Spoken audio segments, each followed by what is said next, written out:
U zadnje vrijeme, kao što ste mogli vidjeti kada pratite moj Facebook kanal, tamo stavljam videa od kršćana, sposobnih teologa, iskusnih pastira. Tamo stavljam videa od takvih ljudi iz Amerike, većinom. Skoro svi su u Americi, jer tamo postoje i škole teološke i univerziteti i hiljade crkava, svakakvih i dobrih i loših. Onaj ko je iskusan, on zna raspoznati što je dobro, što je loše, jer takav uspoređuje sve što čuje i čita sa Biblijom koju on osobno čita i onda uspoređuje što čuje sa onim što sam čita. I to je kako treba biti i takve kršćane Bog hvali kroz apostola Pavla kad je pohvalio kršćane u gradu Bereji, ondašnjoj Grčkoj Makedoniji, i kaže da su oni u Bereji bili plemenitiji od ostalih kršćana u drugim gradovima, jer su svaki dan istraživali pisma da li je to tako što im je Pavao propovijedao i tumačio. Znači, sve što čujemo, što čitamo, dužni smo provjeriti u Bibliji da li je to tako.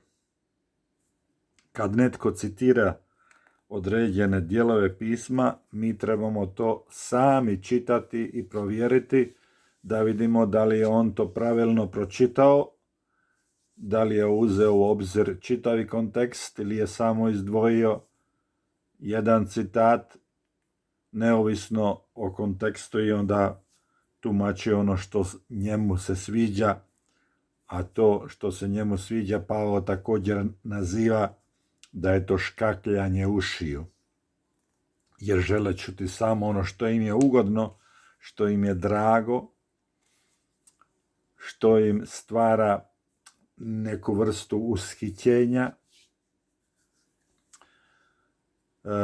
Znači, Biblija tako naučava.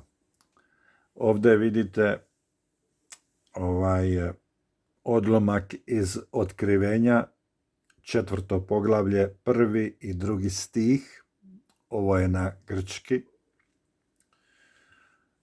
Zadnji puta sam tumačio na engleski da bi mogli i oni koji nisu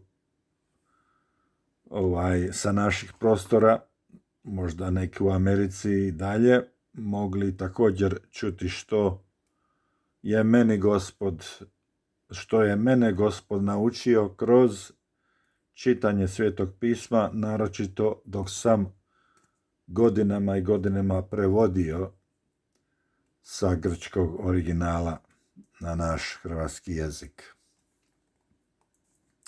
Tu sam najviše naučio zato što sam morao znati što u stvari u originalu piše. I onda, naravno, da bi mogao prevesti na svoj jezik, moraš znati što original stvarno govori. I to prevesti točno onako ko što govori. I tu sam uvidio da mnogi, mogu reći koji su nazvani velikim učiteljima, ne znaju što original piše, jer je to nekako šturo na nekim mjestima prevedeno na engleski ili na neke druge jezike. Tako da oni onda naučavaju ono što u stvari Biblija ne naučava. I to je vrlo opasno. To Biblija naziva lažne nauke. Čak naziva to i nauke demona.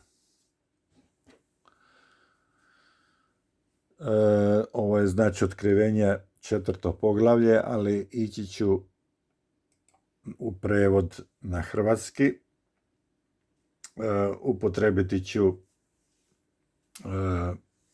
Varaždinsku Bibliju,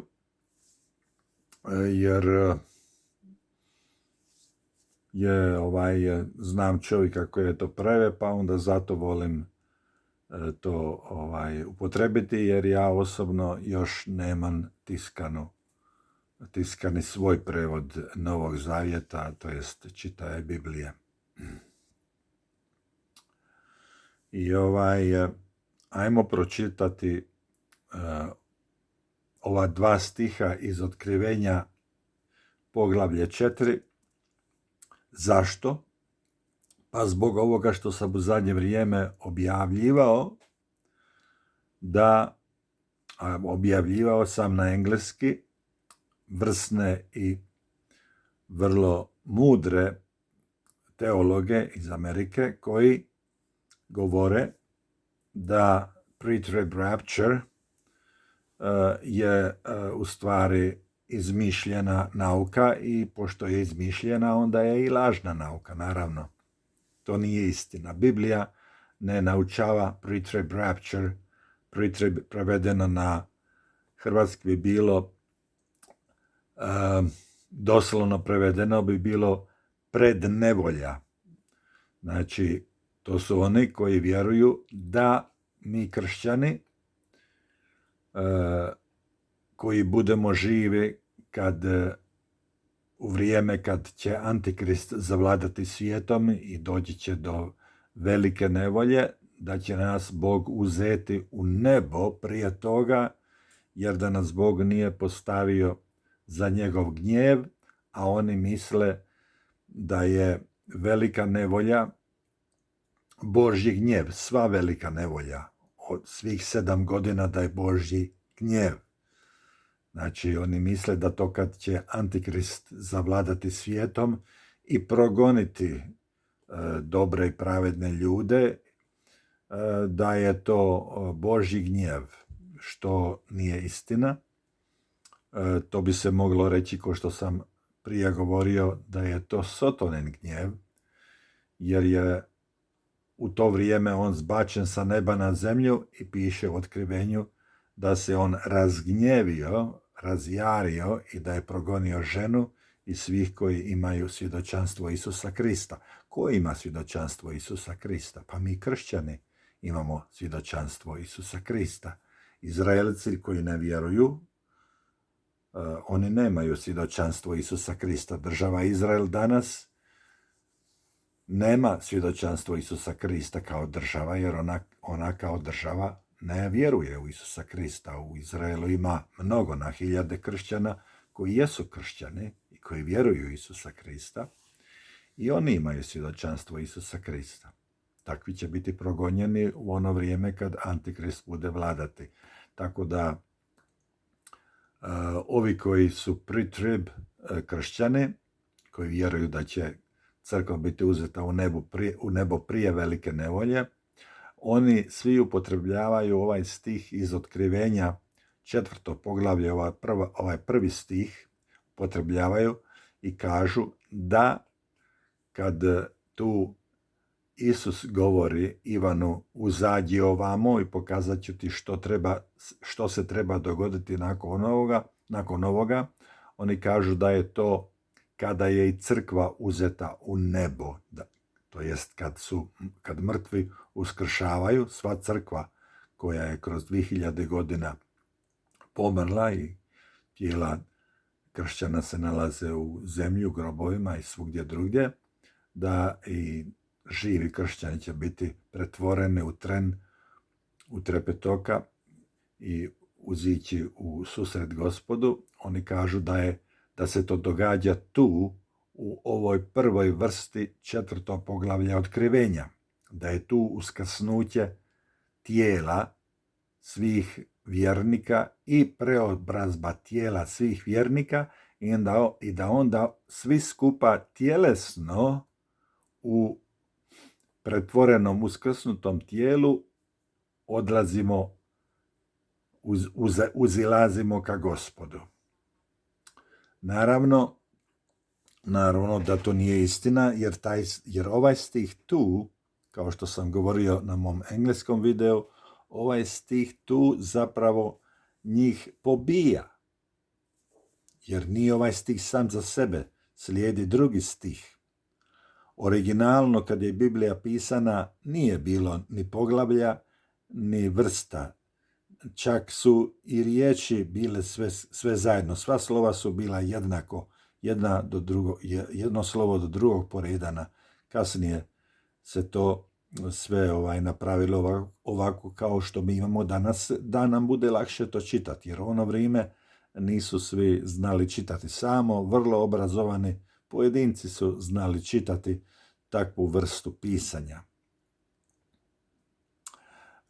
Čitam dakle Otkrivenje, poglavlje 4, prvu i drugu vrstu.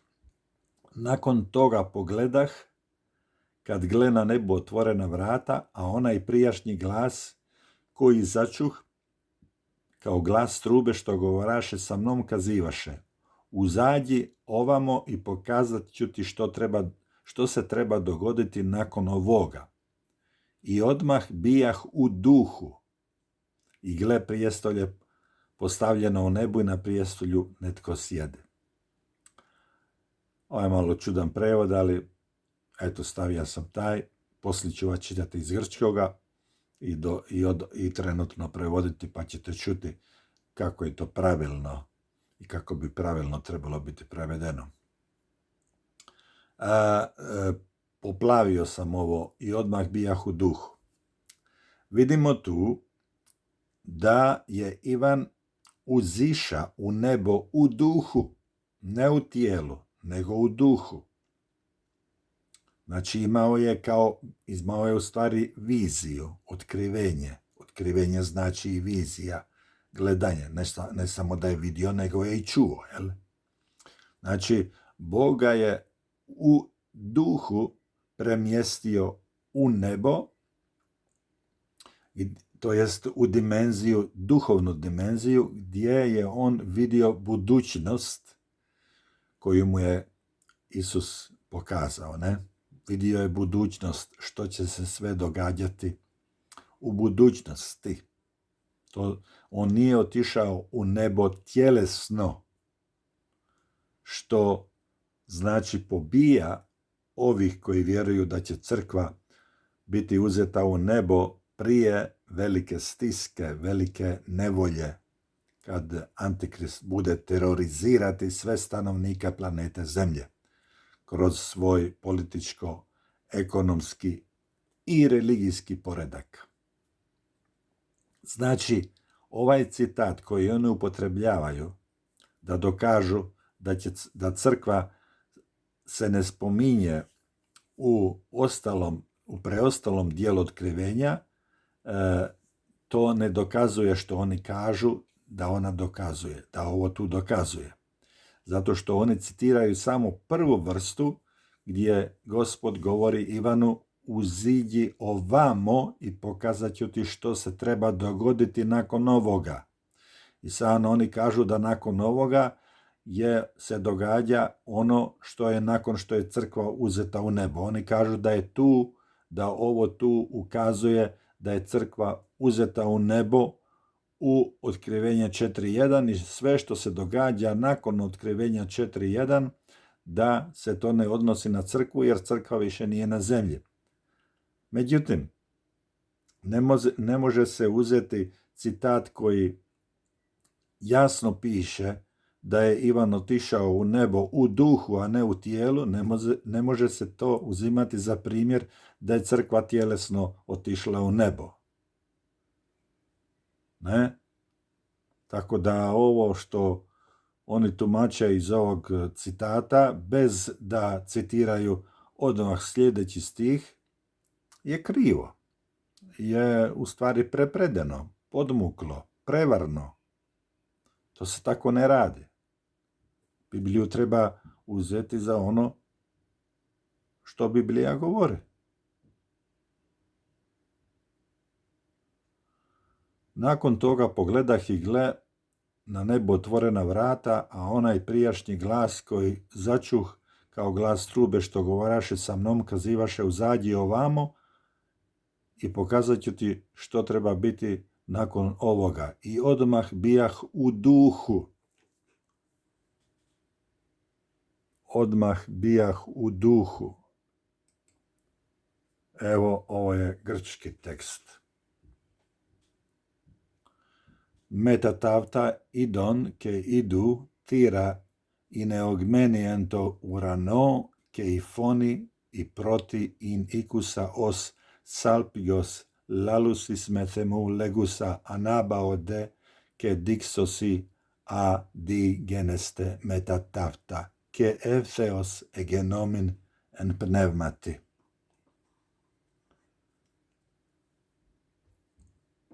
Uziđi ovde, anaba ode, uziđi ovde ili ovamo i pokazat ću ti što treba nastati nakon toga. I odmah postah u duhu. I odmah postah u duhu. Znači, lipo tu govori da on je postao u duhu, a ne u tijelu. Znači, tijelo mu je ostalo na otoku Patmosu, gdje je bio zatočen zbog svjedočanstva zbog svoga svjedočanstva da je on kršćan, da on vjeruje u Isusa Krista. Znači, njegovo tijelo je ostalo na otoku Patmosu, a u duhu je, u viziji, u zanosu je odnesen u nebo, otišao u nebo, u duhovnu dimenziju, tamo gdje mu je Isus pokazao sve ono što je dalje napisano u ostatku knjige Otkrivenja. Ne? Znači, to je to što 4. poglavlje Otkrivenja, 1. i 2. stih govore, a ne ono što govore ovi koji vjeruju da će crkva i naučavaju. A kod nas skoro svi pastori u svim tim denominacijama koji su kod nas vjeruju ovako, jer ne provjeravaju što njihove ključne crkve koje su ih postavile ovamo i koje ih financiraju u Americi vjeruju. Oni to ne provjeravaju. Njima je glavno da oni imaju crkvu i da stvari funkcioniraju tako kako funkcioniraju. Nije ih briga toliko da li je to istinito. Znači, slijepo vjeruju onima koji ih financiraju. Idemo u 2. Korinćanima. 2. Korinćanima, 12. poglavlje, 3. stih. Pavao govori o sebi i kaže ke idaton tiuton antropon iten stomati ite ektos tu somatos uk ida oteosiden. Znam takvog čovjeka, ako li u tijelu, ako li van tijela, ne znam, Bog zna. Oti irpagi iston paradison ke ikusen arita somata rimata a uk exon antropolalise. Oti irpagi, vidite ovu riječ irpagi, to je riječ na grčki arpazo, od koje se prevodi na engleski da ćemo biti that we shall be raptured, da ćemo biti ščepani. Točan prevod na hrvatski je bilo da bi ščepan u raj i ču neizrecive riječi koje nije ovlašteno ili dostojno čovjeku govoriti.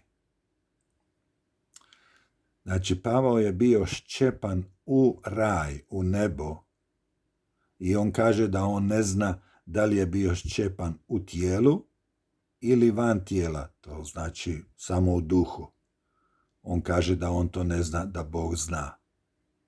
Znači, tu vidimo sličnost izraza kao što je u Otkrivenju poglavlje 4. Ne? Ivan je znao da je ščepan da je Šćepan u nebo u duhu, a Pavao nije bio siguran. Da li je u tijelu, da li je u duhu. Ivan je siguran. Ivan kaže da je bio Šćepan, u stvari ne piše tu da je Šćepan, ali znamo da ga je Bog uhvatio, ščepao i oteo u nebo da mu pokaže sve što će se događati u buduće do kraja svijeta, ne? I odmah postah u duhu. To se dogodilo odmah, znači u tren oka, u sekundi. Ke efeos egenomin en pnevmati. I odmah postah u duhu. Ivan nije otišao u nebo, nije Šćepan u nebo u tijelu, znači nije niti uskrsnuo, niti je bio Šćepan u nebo kao što je bio Šćepan Ilija ili Enoh. Iliju je ščepao, danas to nazivaju leteći tanjur ili vatrena kočija, ga je u vihoru ščepala i odnijela u nebo. Ivana nije Bog tjelesno ščepao i odnio u nebo, nego samo njegov duh je otišao u nebo i u duhu je vidio ovo što čitamo u Otkrivenju. To je tako. Znači, ovo ne može nikako dokazivati da je crkva tu u 4.1 Otkrivenje uzeta u nebo. Nikakor. To je lažni i krivi dokaz. Van čitavog konteksta. Zato oni ne citiraju odmah sljedeći stih drugi koji je povezan sa prvim stihom jer se upotrebljava veznik ke i odmah postah u duhu. Znači, to je sve skupa, ne može se odvojiti to. Velika nevolja se spominje u Bibliji i megali thlipsis. Nju spominje Gospod Isus. Vidimo tu u Matej 24. Matej 24. 21. stih. Isus kaže da će u to vrijeme, znači u to vrijeme koje je opisao Ivan u Otkrivenju, kaže da će tada biti velika nevolja, velika stiska, velika stradanja, velika nevolja koja ne nasta od početka svijeta do sada, niti će nastati. Este gartote thlipsis megali ia u gegonen ab archis cosmu eos tunin ud u mi genite. Megali thlipsis megali. To su Isusove riječi našega Gospoda. U Otkrivenju Ivan kaže da je svjedočanstvo Isusa Krista ključ proroštva. Sve mora biti na temelju Isusovih riječi naučavano. Isus je u 24. poglavlju Mateja i u drugim evanđeljima koji govore istu stvar, u stvari je rekao sve ono što je opisano u Otkrivenju, samo što je on to sažito rekao i što je opisano u Starom zavjetu, naročito u prorocima, ne? U Danijelu pogotovo. Eto, toliko sam htio reći na hrvatski, da vi koji ne znate engleski možete znati o čemu je stvar. Zašto ja ovo govorim? Zato što je ovo vrlo važno za nas tu. Kao što sam rekao, većina crkava postoje kao na dodatak na crkve koje su odavno nastale u Americi i potpomagane su te crkve od tamo i naučavaju isto što i naučavaju crkve tamo. Nažalost, samo kod nas su samo crkve, koliko ja do sada znam, samo su crkve koje su potpomagane od denominacije crkava u Americi koje vjeruju u pre-trib rapture, da će crkva biti uzeta u nebo prije nevolje. I tako pastori ovamo također tumače i pišu i govoru. I onda kršćani misle da je to tako, jer nisu čuli ništa drugo. Ali to tako nije. I onda se očekuje da će Isus doći svaki tren, svaki čas. I naravno da on ne dolaze svaki tren i svaki čas. Doći će onda kad se ispuni sve što je prorokovano u pismima. U Djela apostolska piše da njega nebo zadržava, Isus je sada na nebu, dok se ne ispuni sve što su proroci napisali. Znači, ne može se dogoditi ništa prije nego što bude sve ispunjeno što je Bog odredio da bude, a to je on napisao u Bibliji, da oni koji u njega vjeruju, da znamo i da budemo spremni kad se to bude događati i da budemo čvrsti u vjeri i da do kraja budemo njemu odani. Jer će on doći da nas spasi potpuno onda kad je to on odredio. Dakle, da ponovim, Otkrivenje 4:1 nikako ne ukazuje da će crkva tada, Otkrivenje 4:1, biti uzeta u nebo, u uzeću crkve. Nego, dapače, Otkrivenje 4:1 i 2 govori o tome da je Ivan, ne crkva, nego Ivan bio uzet u nebo, otišao u nebo samo u svom duhu. Tijelo mu je ostalo na zemlji, na otoku Patmosu. Ne? Kasnije je on bio pušten iz tog zatočeništva i živio je dalje u blizini tog otoka u gradu Efezu. Ne? Eto, toliko. Neka je hvala i slava i čast našemu Gospodu Isusu Kristu. Čitajte Bibliju, uspoređujte sve sa onim što čujete. Ne? Uspoređujte sve sa Biblijom, sa onim što čujete.